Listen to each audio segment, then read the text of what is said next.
Morning.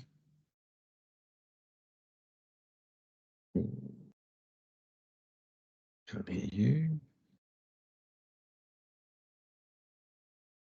That was because I was muted. Right, so people are starting to join now, which is great. So do you have your presentation? Do you want to bring that up on screen so we can see that when they log in?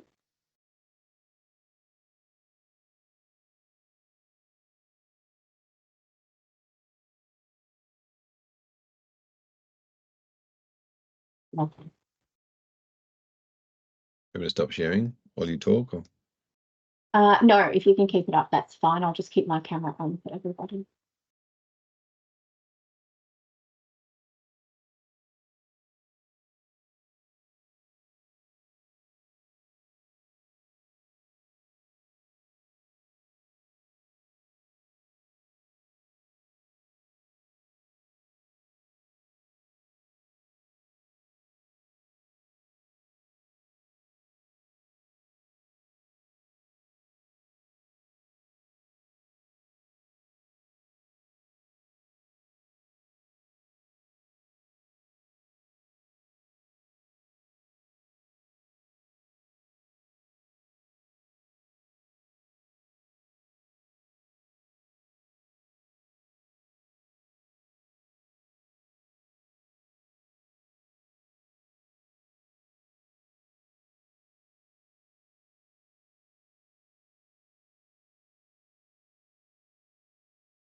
We've got 12 people on at the moment, including us. We had 23 registered, so just give it another minute or so.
Okay, we might get one underway then. So thank you everybody for joining us this morning.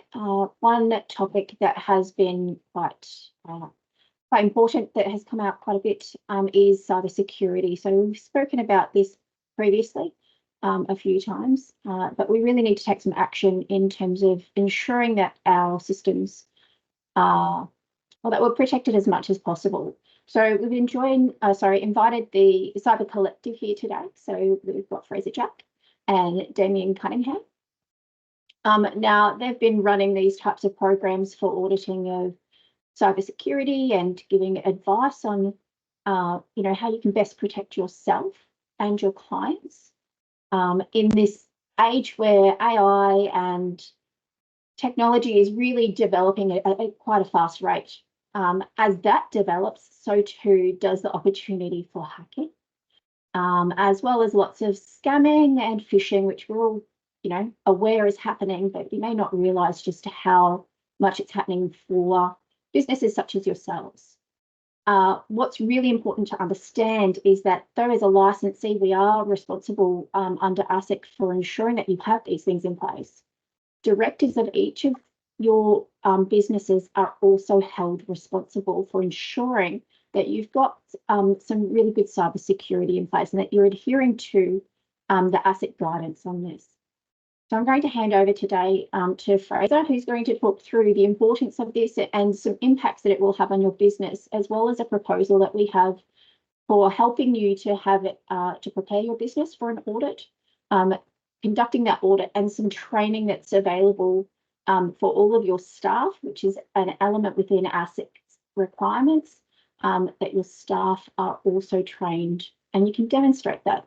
So I'm going to hand over to Fraser. Thank you so much. Please pop your hand up if you can't hear me or the sound coming through weird, but lovely to be here this morning. My business partner, so Damien, is also one of the founding members of the Cyber Collective. He runs the operations side. He does a lot of the auditing side as we go through this process. You'll probably speaking more to Damien than myself, but you'll definitely be speaking to both of us. So I wanted to make sure that you've seen his face. Damien's got a very extensive IT background and really knows his stuff when it comes to the inner workings of the IT part of this, as well as the compliance part of it.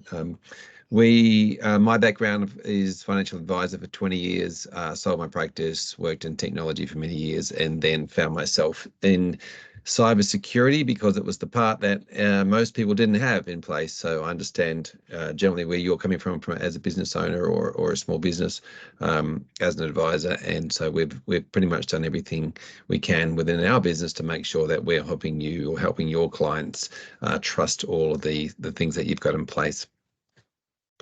As I run through today, I've got a fair bit of information to throw at you. Please type some questions into the box along the way. We'll do a whole lot of questions at the end. There's no such thing as a silly question, of course. If you're thinking of something, then please put it in the text box or type it out or put your hand up, because we'd love to make sure we get all the answers out today. And if, like I said, if you're thinking it, somebody else is probably thinking it. So don't be shy in putting your hand up or asking a question.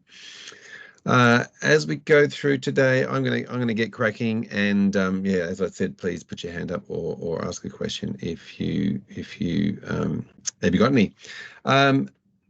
A couple of quick things to start off with. Is cybersecurity in one of your top 3 risks to business? We hear this a lot from a lot of businesses that there's a lot of fear around at the moment with regards to cybersecurity, and it is one of those things, along with the ongoing movement around within the profession and building teams to cope with that, is certainly some top 3 issues in the business. So we want to try and resolve most of that for you, or take a lot of that off your hands.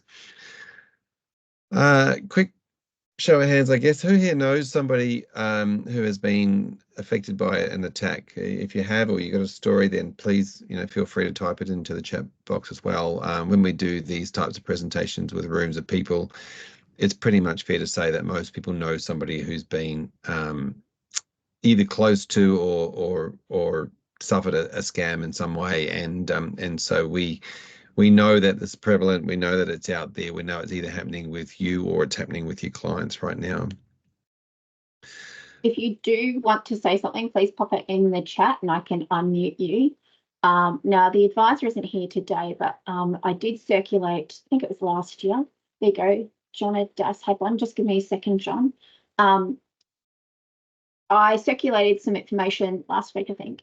One of our advisors, our client, they look after their own kind of cash account, came to the advisor, said, oh yeah, I had a call from Macquarie.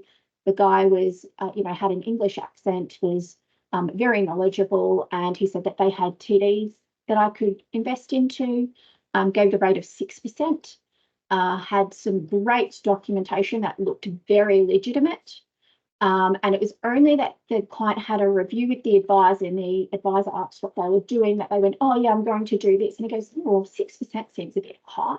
Let's have a look. And it turns out that this was a scam, and it's a well-known scam with Macquarie, but it's that easy for a client to be convinced, because it was very convincing. And the advisor themselves said that had the rates been correct, he probably wouldn't have picked it up. Yeah. So it's quite scary. It is scary when we're talking about large sums of investment and superannuation. So, excellent. So thank you. Yeah, keep those things coming in as we go through. I'm going to keep moving. Actually, go back a screen here. If your business, I want you to consider this. If your business was a victim of one of these hacks, and your data was taken, and then you had to inform your clients that there was a cyber breach in your business, what percentage of your clients would you expect to lose? Have a think about that. And I'm just going to run through the next slide, some stats that Core Data did when they did this exact question. They sent this survey out a couple of years ago now, but it was after a lot of the large breaches that took place with regards to Optus and Medibank. But at that time, around 5% of advisors thought that they might lose more than 11% of their client base, between 11 to 20, 20 to 30, or above 30% was quite low, and the rest all sort of thought that they would actually maintain a lot of their database. They asked that same question to consumers and clients of financial advice firms, and the results were very, very different. Whereas around 16% of consumers said that they would definitely stay with their advisor, and the rest would, and 24% would make their mind up at the time, but a lot were likely to go and leave a financial advice firm. So that number kind of evens out at around 70% of people would look to leave an advice firm if there was a major breach in that firm and they had to tell their clients what was taken. So that it's very different what the perception is, I guess, versus reality in this space at the moment. Today I want to cover off on quite a few things. We're going to talk about a case study. I'm going to spend a fair bit of time on the regulatory expectations, which are really important to note, what the AFSL's obligations are and what we can all do and what the next steps in this process is, I guess. And of course, we're going to do a bit of Q&A at the end as well. So we're hopefully going to have plenty of time for that. But let's get into probably a first case study. Now, I want you to imagine that you are lying in bed early in the morning. It's very early in the morning. You're lying there with your significant other. The kids are asleep down the hall, and there is a big loud bang or knock at the door. And that knock at the door is from the Australian Federal Police, who have come into your house. They're then searching through your belongings, looking at seizing your computers, taking things like notepads and all those sorts of things, separating you from your family, and asking very invasive questions around, well, AML, CTF type issues. And whilst that sounds like a really scary thought, it is actually reality. This has happened to an advice practice in Melbourne, when they worked out that the common denominator of these raids, if you like, was that they all had the same financial advisor, and their high net worth clients' information was being used in AML, CTF type issues all around the world, from Chinese gambling syndicates through to South American cartels who are funneling money through accounts in the names of these people. And so Interpol tipped them off, and the police got involved, and eventually they worked out that it was the Financial Advice Office that was to blame.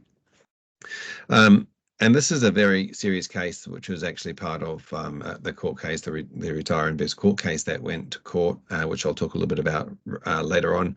But they essentially got in to this workplace and to this into the Xplan on the work server through the remote desktop of an employee working from home, using a brute force hacking tool, and essentially guessing many passwords until they got the right one, and getting into the Xplan as a legitimate user because they had the right credentials. And so once in at that point, they actually spent about 4 months inside of Xplan looking around, which is below the average, by the way. The average is around 7 months or 211 days that somebody will spend in a system before they're actually found to be in there.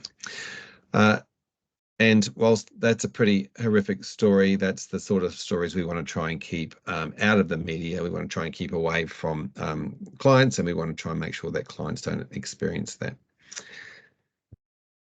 Now, when I look at the regulatory environment of what is around and over the past few years, we're going to take a bit of a trip back over the past few years and have a look what's been released by the regulators and what their expectations are.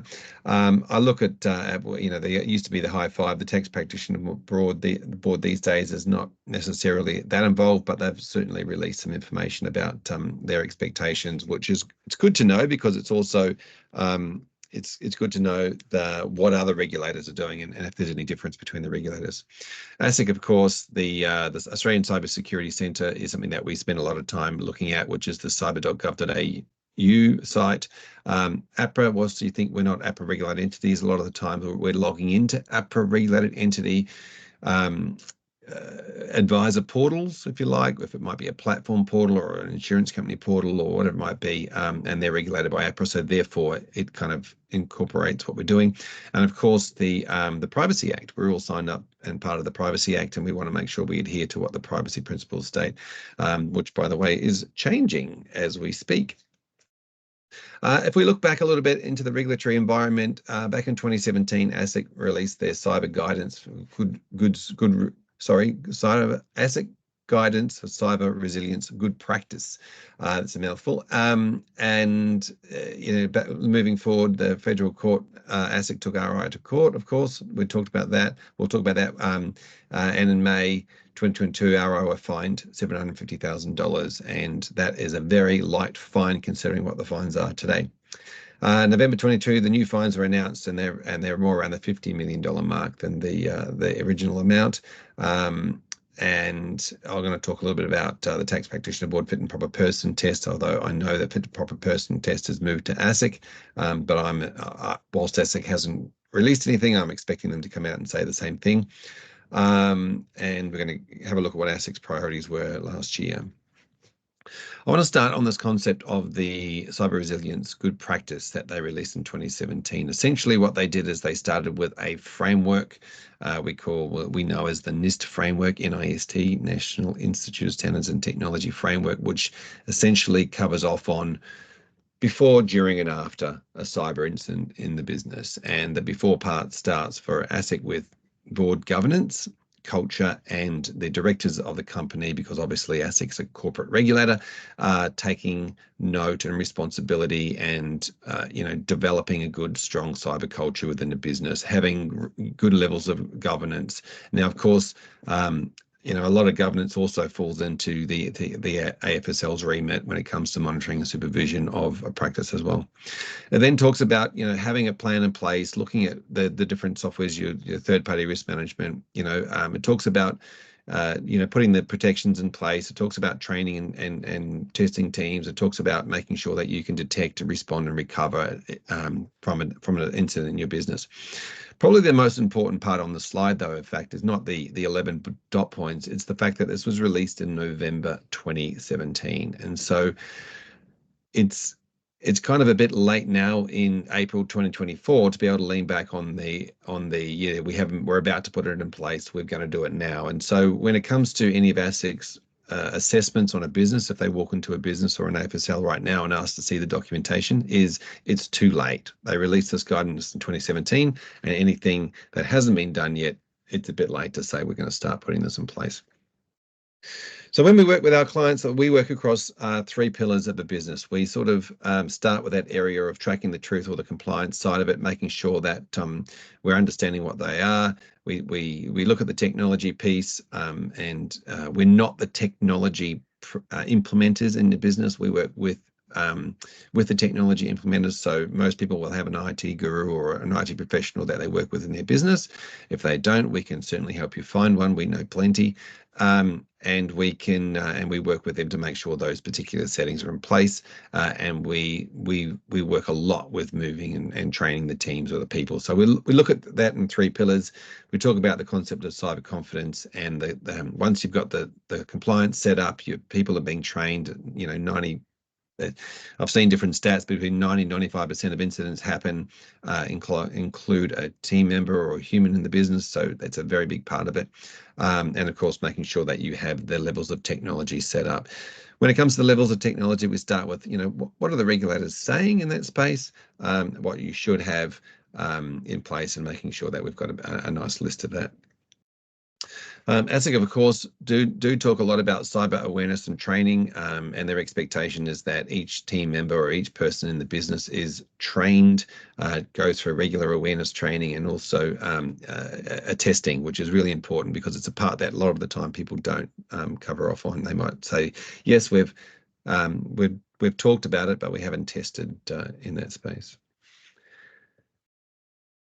One of the things that also came out of ASIC in 2021 with when they actually took Retire Invest, the licensee, to court, is they stepped out a nice little phrase which I refer to as the safe harbor for cyber when it comes to financial service firms. And they said that all ARs must have in place policies, plans, procedures, strategies, standards, guidelines, frameworks, systems, resources, and controls, which are reasonably appropriate to adequately manage risk in respect to cybersecurity and cyber resilience. Now, that sounds like for those of us that know in the world of acronyms and cyber speak what those things are, it actually provides us a nice little framework, if you like, to be able to work to say, if you've got all these things in place, that's kind of a safe harbor to say that you've done what they're expecting. And so part of our process is really to make sure that we get through all those things and that you've got all those things in place. In practical terms, what are they actually and how do they work? For example, what's a framework and how do we adhere to it? We talk about that in all the different plans that we do. So from a safe harbor point of view, whilst ASIC hasn't said this is their safe harbor in cyber, I understand what safe harbor is in advice, and it's kind of very similar to what they've said here, and it was out of their court documentation. So who was responsible? Well, as we talked about earlier, who's responsible under the Privacy Act? Anybody who's collecting personal identifiable information, which is the advice firms, and under ASIC's guidance around directors, you are directly responsible as the director of a business. The AFSL is also responsible under their licensing obligations for monitoring and supervision in the space. So essentially what the regulators have done is said we want to be able to make sure there's lots of people we can keep on the hook, if you like. And so the answer is very much around the same thing as an advice claim. Both the business and the AFSL are dragged into that responsibility piece. From the consumers or clients' point of view, the relationship is definitely with the advice firm, and the relationship. It's not just the legal side we look at; it's the breakdown and relationship as well. So.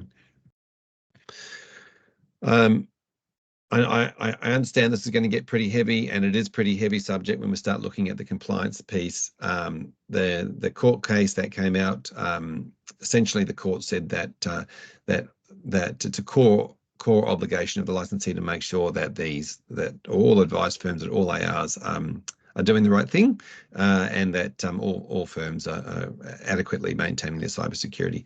And they've also directed that ASIC must take enforcement action against AFSLs that do not meet these obligations. When it comes to enforceable action and what's available, as I mentioned before, in 2022 after the Optus and Medibank scares, the government came out, the Albanese government came out and changed the bill to say that the fines had gone up from $2 million, a possible $2.2 million fine, to the minimum of $50 million.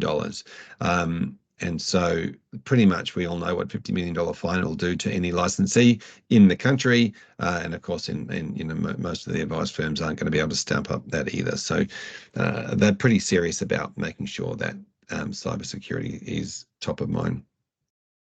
Tax Practitioner Board, whilst I know that fit and proper person test has come under ASIC these days, there's plenty of data on the Tax Practitioner Board to say their expectations around fit and proper person means that they're putting their cybersecurity in place, and if you're not, then they could strike you off for that. And of course, ASIC came out last year now and talked about their three priorities being, scams, the reportable breach regime, which they're working with licensees on, and operational resilience around cyber. So, one of the things that they quoted, of course, was that there's a cyber breach in Australia every 6 minutes. So they're pretty concerned about that. And of course, one of the things that I mentioned earlier is a work in progress and a moving piece of this jigsaw puzzle is that the Privacy Act is changing this year. There is a lot of new changes and amendments and to the Privacy Act that's strengthening up around cybersecurity. The Privacy Act, when it was released in 1988, didn't have a lot to do with digital data and the way things are held digitally. Yeah, of course, we all kept our filing cabinets full of information, but we kept them under lock and key in our offices. Whereas these days, everything's digital, it's online, and so the Privacy Act is bringing a lot into effect, and we're going to be following that and releasing more information over time as that comes out. There's probably going to be some work you need to do this year on that with the way that you store information, and so we'll keep you updated on that as it comes. So let's get into, if there's any questions on the regulatory, please pop them in. I'm more than happy to go into a bit more depth, but I think this is probably the part that we're here to talk about what to from now. One of the things that we do is we've looked at all those different elements of what's going on, and I'm going to come back to the slide at the end, but I wanted to put this in here up front just to talk about different costs around, because I know it's going to be on people's minds. What is all this going to cost? We do an 8-week uplift process before we do an audit. We don't start with an audit for a very good reason, is because the reason Retiree Invest found themselves in court with ASIC is because the very first thing they did was an audit. The audit came out terribly. And if you do an audit without doing any work, of course, there's going to be gaping holes in it. And that was essentially the smoking gun or evidence that ASIC needed to take RI to court. So we come from the theory of let's not create that evidence. Let's just do an uplift process, put a whole lot of things in place, make sure everybody's got their safe harbor, if you like, and then we do the audit, and hopefully by then the audit comes out pretty well. So I'll come back to that slide towards the end when we start talking about things. When it comes to cost, of course, also we think about what's the cost of the doing something versus the cost of doing nothing, and the cost of attack on the business, of course, can be devastating for client relationships, professional reputation, and business valuations. We sort of talk about, what's your business valuation now, and what if that was 30% of that overnight because of an attack? Chances are likely that somebody will be attacking your clients or your business at some point in the very near future. And in the long term, it's pretty much 100% that somebody will have tried something on your business. And the cost of protecting it, we generally find that people don't spend anywhere near 2% of their revenue on protecting from a cyber incident. So what's the approach? A bit like when clients come to you and in your business, they've probably got Band-Aids everywhere. A lot of people come to us and they've got bits and pieces everywhere. They've implemented something over there. They've half implemented something there. They're doing a couple of things over there because I've heard that's good. But everything is sort of this Band-Aid things that they stick on and stick on and stick on. We like to think of it where we take a structured approach and we start with the guidance of the regulators, and we have a whole process and system where everything actually works in together nicely. A bit like when you provide a financial plan to somebody, you look at their circumstances and you take into account what they've got already in place, and you make recommendations and you help them put something in a more structured way. That structured way for us is around the technology pieces. We talk about the tech specs that you should have. We talk about the relationship you have with your tech guru. We talk about the resources you'll need for it. Things like supply chain, understanding, what other businesses are you working with in your supply chain, from the software you provide, the emails you use, your business, all the way through to the clients, and anywhere that data is stored in amongst that chain. We talk about using the tech and doing the audits We talk about, we work with you on training your team, making sure that we do like a gap analysis. We understand what their current level of cyber literacy is. With the testing part,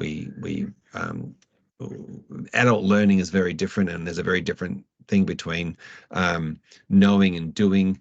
And we'll talk a little bit about that as well, the difference between, knowing that if we eat healthy and don't drink as much alcohol as we should and go to the gym, we're probably going to be healthy specimens, knowing that it doesn't mean we actually do it. Sometimes we do, sometimes we don't, but we may not stick to it. So knowing and doing is very different things. And so we work on the cyber awareness training for team members, which is about regularity, turning up and for the sets and reps regularly. And we talk about the knowledge and skill of which is a bit more like CPD type stuff as well. So we'll go through that. But the mindset and culture and governance of each business is also something we need to document here too, to make sure that we can prove or demonstrate that there is a want for the business from the leaders of the business to make sure that their clients are safe. And of course, we get all the way down to testing and training and reporting. As I mentioned, we sort of start with the regulatory guidance. We move into that concept of putting a plan in place and then being able to follow the plan is the direction. But I really like to get to the point that a lot of this is about the clients. And once you've got a lot of that stuff in place, we just talked about, it's about how do we act or react and create moments with your client where you're always talking about security and the security of their data so that they're feeling safe and having really proactive conversations with your clients. Once your team are better trained, once your team know more about what the risks are, they know more about the behaviors that need to take place, they can work with your clients, not just your clients for that matter, their kids and their other family members and their parents and all those sorts of people in the immediate community that they can also help with their cyber resilience. We are going to cover off on cyber liability insurance as well. I'm not sure if everybody has got cyber liability insurance or not in the group, but it's something that we're going to cover off in the first workshop. Essentially, the way that cyber liability insurance works for those that don't have it is it works essentially as the fire brigade as well as the rebuild. It comes in, if you have an incident in your business, you call the insurance company very early on in the process. They get involved.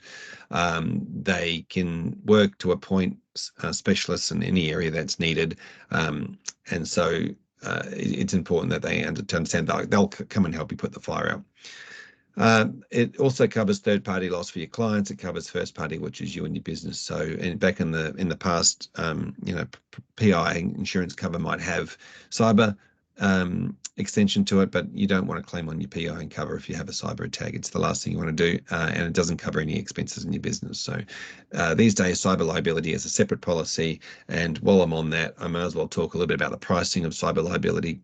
We're not an insurance broker. We don't provide advice specifically on these particular products, but I can tell you that a lot of our clients have, well, pretty much all of our clients have cyber liability insurance, and the prices that they're paying are around $2,000 if you want $500,000 worth of cover, around $3,000 a year if they want $1 million worth of cover, and around or probably a little over around $4,500 a year if you want $2 million worth of cover. So just keep that in mind from your business point of view. If your revenue is under $3 million, that's the approximate pricing of cyber insurance.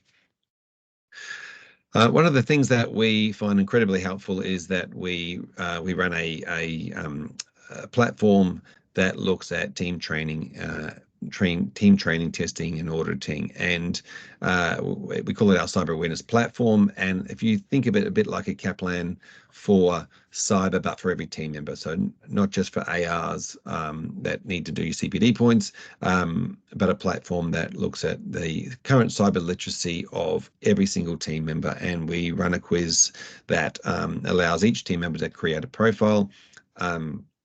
Off the back of that profile of their cyber literacy, we create individual learning plans. We do ongoing awareness training, which is fortnightly training for team members. It's not difficult training. It's adult learning styles. It is based on the fact that people turn up once a fortnight. They do a short 5-minute short 5-minute Q&A. It's generally watch a video, answer a couple of questions, keep cyber top of mind, and it's not about getting a degree in cybersecurity. It's not about learning all the acronyms. It's just about showing up and doing those sets and reps and getting becoming more aware and keeping cyber at the top of the mind. Off the back of that, we can provide all the board reporting that you need. We do the policies and procedures through that platform. We do vulnerability testing, and I'll talk to the cost of that. I sort of mentioned it before. That's the $22 a month. That's part of that. Vulnerability testing is very important. Of course, we talked about the regulators knowing that. As I mentioned, it's like CPD for all staff, but we don't just do vulnerability testing. Takes place in a number of different forms. It's from phishing email campaigns that go to your team members, just dark web checks and cyber drills.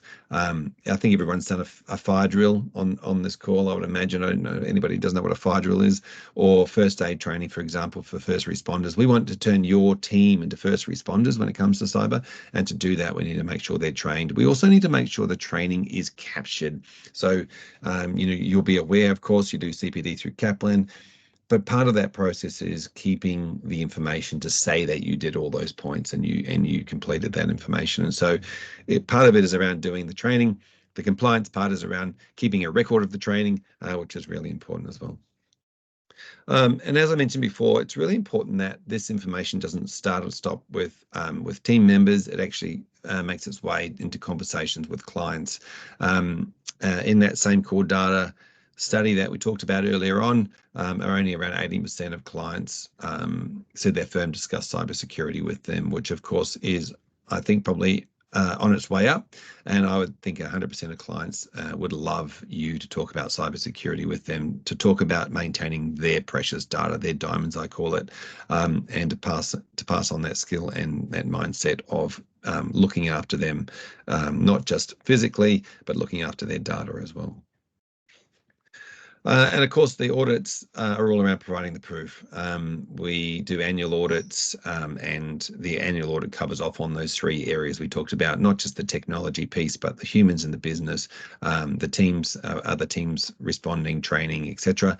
And the audits also cover off on the providing the proof. Do you have your documentation in place that you're going to need if you have an event? And very much, if you have an event and somebody in ASIC or the regulators, you've got a report, so they walk in and say, right, where are all your policies and plans and procedures and processes? If you don't have them documented and signed off in the past, then you're kind of really on the back foot when it comes to any reasonable steps that you took. Of course, providing the proof comes to, also demonstrating competence for the regulators, demonstrating competence for, the licensee, and any insurance claim you might want to have. You want to make sure you've got the documentation in place. Business valuation's the other one too. If anybody's buying or selling businesses, it's good to think about cyber as a point of that, and to be able to demonstrate that your business has been diligent in cyber for some time. If you're selling, and also if you're buying, you want to make sure that you're not buying a hornet's nest, as I've seen and heard stories of before, where people have bought books and those books have been compromised, and it's just bought themselves a headache. As I mentioned before, we normally charge an uplift price of an 8-week cyber uplift process of around $1,800 per firm. We're putting together a group with integrity that talks about bringing everybody through in workshops and reducing the price of that to $880 spread over 4 months period. And the ongoing training, testing, and audits. So that's all the testing, all the training ongoing for all of your team members, and the audits every year, and the reviews of those audits every year is $100 per firm plus GST, and $22 or $20 plus GST per team member per firm.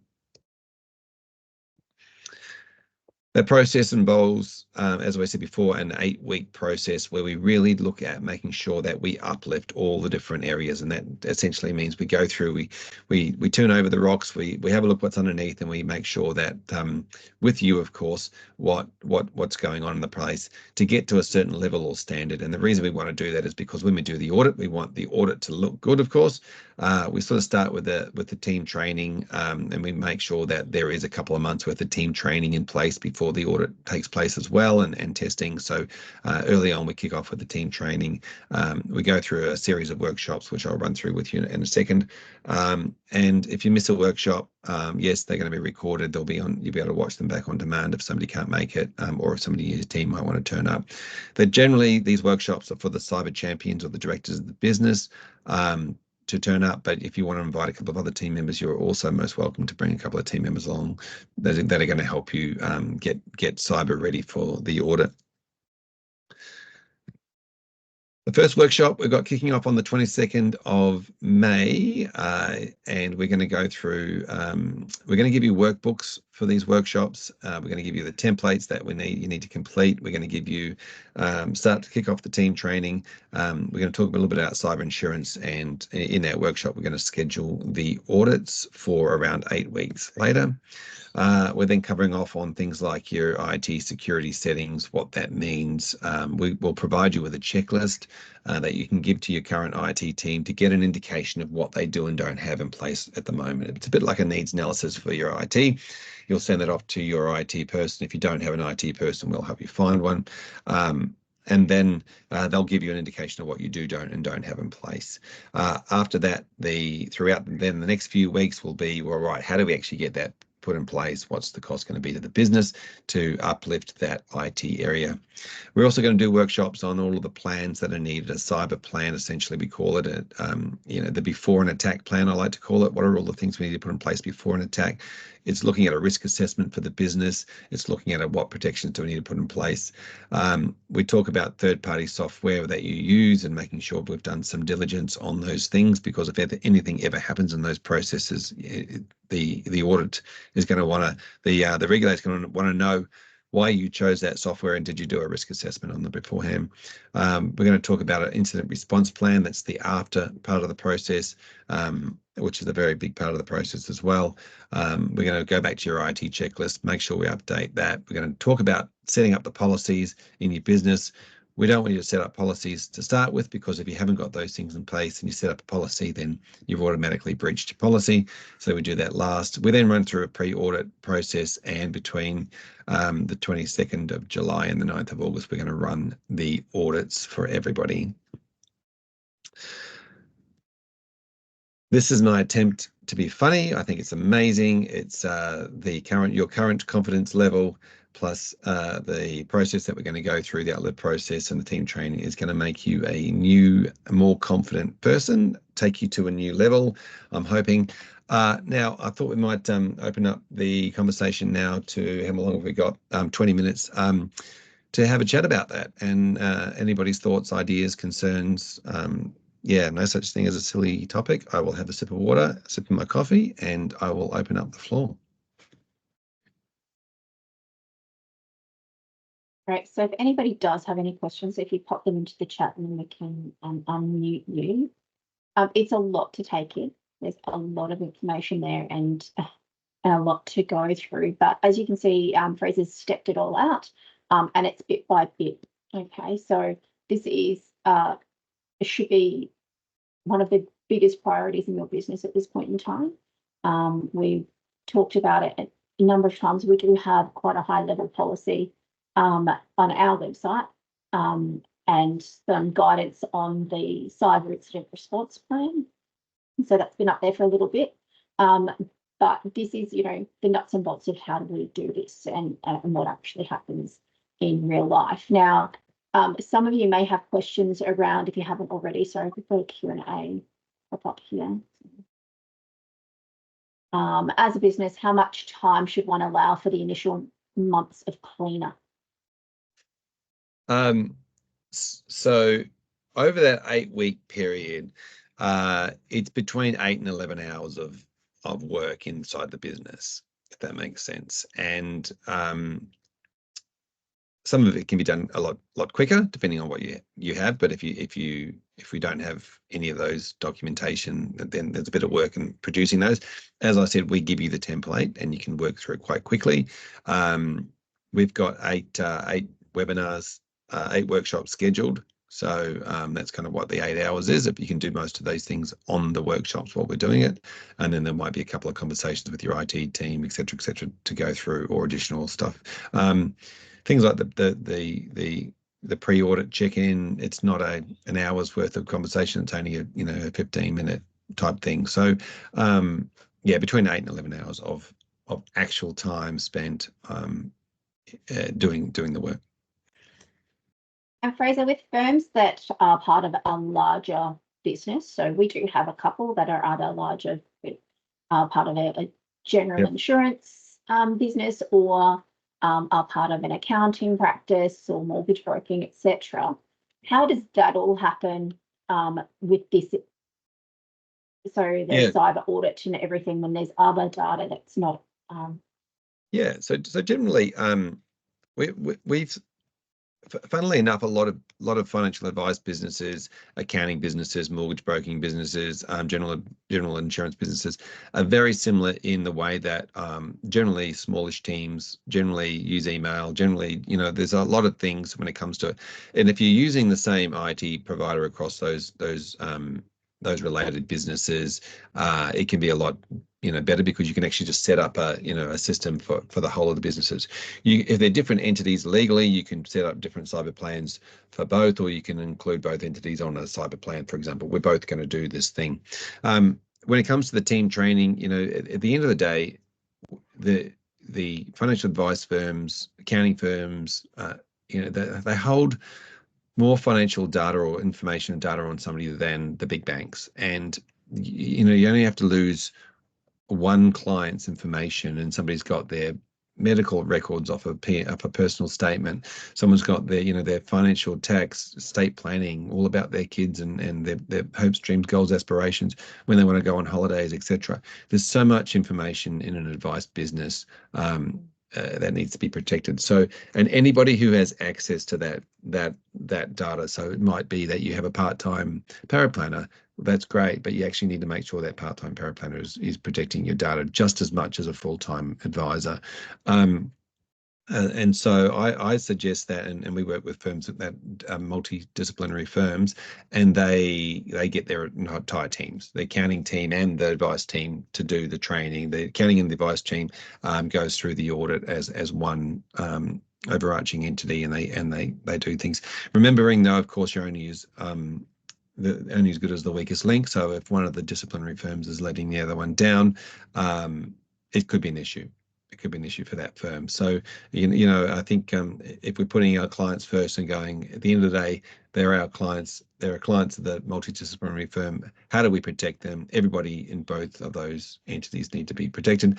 And saying that, there's going to be different directors of different businesses that say, well, we're not being forced by an AFSL to do that. We won't do it. And at the end of the day, we can only talk to them about leadership and governance of the business. They're still obligated to do it, but they might not be doing it. And so Fraser and Damien have worked in the past with larger organisations like this, so they're very well versed in having those conversations and being able to, if it's not the full business coming along, then the financial planning practice and making sure that what you need to have, you do actually have, and that's incredibly important. You can see how important that is. With the RI one, I will point out that as Fraser said, having the police knocking on your door, and it's not something that you did or that you even were aware of what was happening. That's quite a scary perspective. And that advisor was exactly like you, small business owner underneath an AFSL, thought everything was okay because it was within their IT policy and that their IT team had been looking after it. They thought everything was okay, but it wasn't. Which is a really scary thing. And it's good to bear in mind that when RI were taken to court, they did have policies and processes in place. It's just they weren't enforcing them, and that was the problem. Yeah. And this is where we're getting to, right? So this is where Cyber Collective, they're the experts in this. They know how to do this, and they've done this across how many now, Fraser? A lot of financial planning firms. Yeah. Pretty much, yeah. That's pretty much most of the firms we look after in this financial advice space, because of as I said, the personal data that's held from medical statements all the way through to financial and go home streams is just it's financial advice firms are the cream of the crop when it comes to the amount of data that they're storing. And accounting firms tend to hold a lot of financial information, but not the personal statement. Medical firms, of course, medical professionals hold that, but they don't hold financial. It's the financial advisors that are the most at risk here when it comes to it. And yes, we've been doing it for a number of years, and we're looking after many firms. Yeah. And small businesses such as yourselves are a great target because it's generally known that your security may not be as good as the larger organisations. But it doesn't have to be a massive cost. It is a cost to the business, and you have to recognise that and accept that moving forward, this is a cost to your business. And at our next PD day, we're going to be looking at some pricing and conversations with clients and how you're looking at pricing these days to include all of these extra costs. Cyber security, the ongoing training for cyber, the compensation scheme of last resort, the advisor, the asset levy. All of these things are costs to business now of running a financial planning firm. Yeah, and many of our clients actually see this cost as something they can promote to their clients as they're having these conversations. For example, talking about some of the things that they put in place and talking about the way that the behaviours of the business, talking about the training they go through, to let their clients have that extra peace of mind that they're doing everything that they can. And I think if you're not doing that and you have an attack, you're essentially going to be accused of, from a client's point of view, of not investing in their data. And so, the idea is to make sure that the clients have that firm belief that they can see and hear what you're doing in that space. So I think that whilst this is an additional cost, it's also not a unique selling point, but a good point that you can talk to your clients about. So we've just got another question here from Nick as well. Are there mechanisms in place to ensure people do the training? Yeah, so the thing about the training is we don't want to get everybody in a room to do it. It's, we don't want to waste time in that space. What we're doing is we're sending them out individual training. The team members will do it. If they don't do it, they get reminded. There'll be a reporting that comes out as well to the teams to say, hey, these people have done it and these people haven't. We want to make cyber part of the culture of the business. And so being part of the culture of the business, we want to try and get to the point where team meetings include cyber conversations. And that cyber conversation could be who's up to date with their training and who's still lagging behind, rewarding those that are up to date, with anything from a round of applause to a coffee voucher, and then getting those that are lagging behind to, the team to give them a bit of a nudge. So yes, everything is tracked and able to be reported on, which is really important when it comes to the training. It's not just somebody said, oh yes, I had a conversation about cyber, but I didn't record it. Yeah.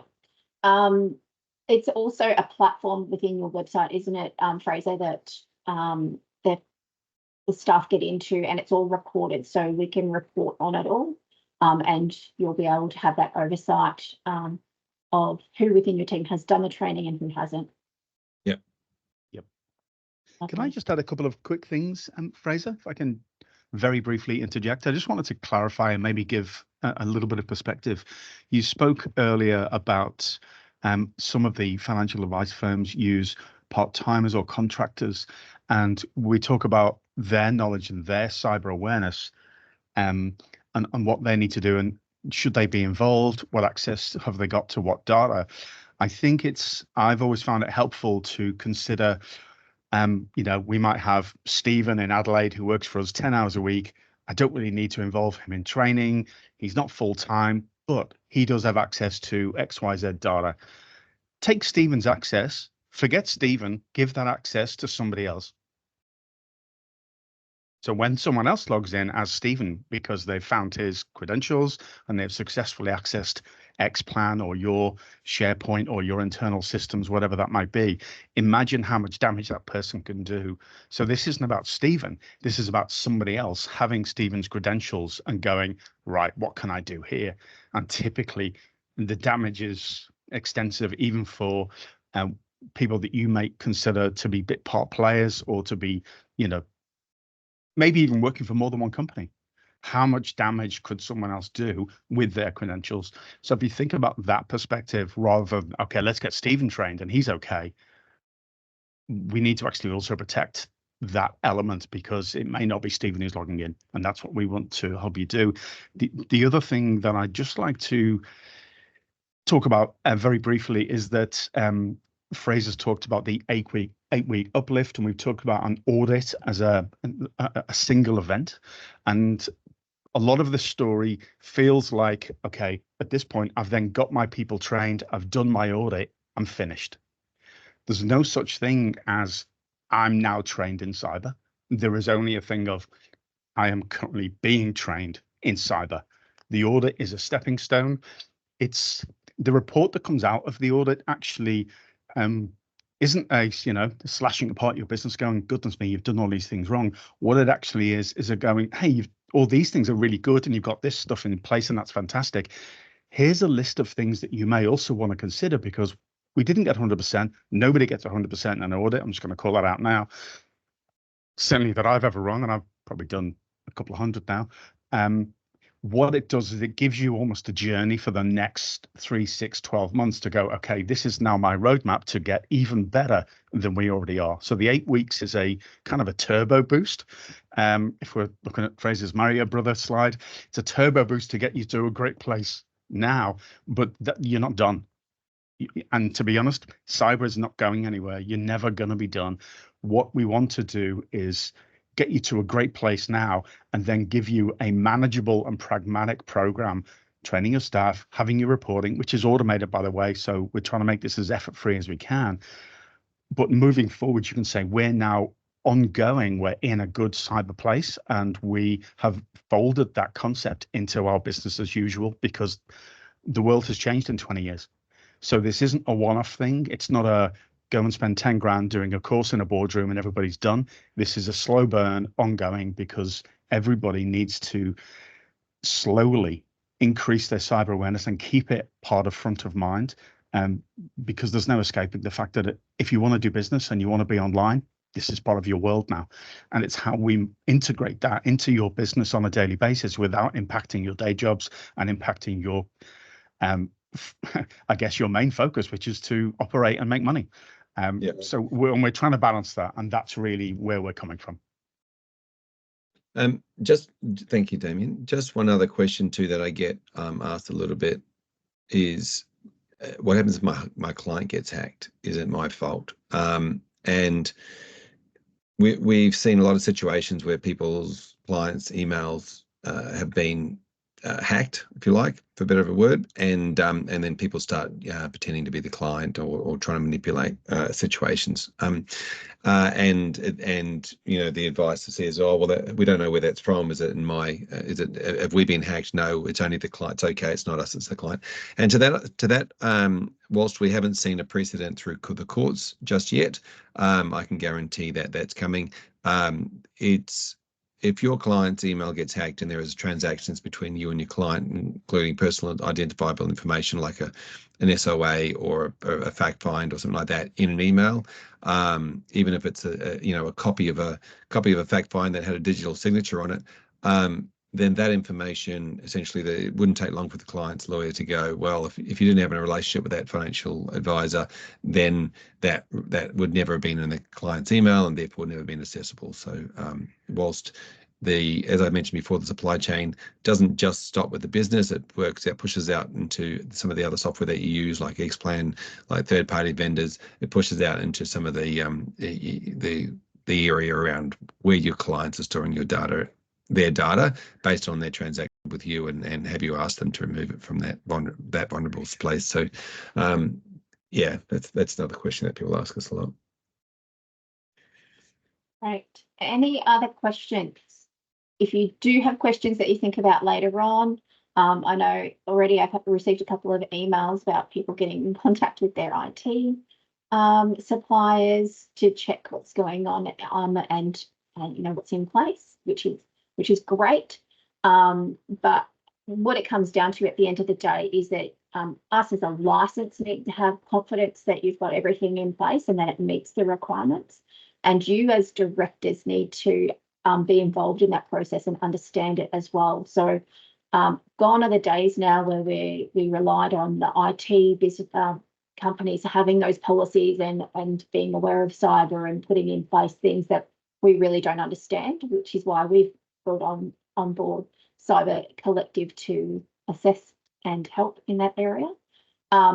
You need to be aware. You don't need to, as Fraser said, you don't need to be a cybersecurity expert, but you need to have some awareness around what's happening within your business. The fines are now $50 million, up to $50 million, or sorry, that's the first layer, 50 million. The minimum fine is $50 million. Yeah. I'm pretty sure I can't afford that. I'm pretty sure nobody can afford that. So again, that's why cyber security insurance is so incredibly important as well. So again, we've had information in the past that if you have everything right in your cyber, then maybe cybersecurity insurance is not feasible, because how can hackers get in? As AI moves, as technology moves, they get smarter and smarter, and they hit vulnerabilities. It's not even a question of whether, it's a question of when. Yeah. And we've all had access or seen access to scams and everything. So I don't know how many of you get woken up in the middle of the night with the LinkedIn poll. Oh, sorry, the linked polls. I certainly do. And there's lots and lots coming through. So everybody's aware of the linked ones. I don't know how successful they are now. But there's new ones coming up every single day.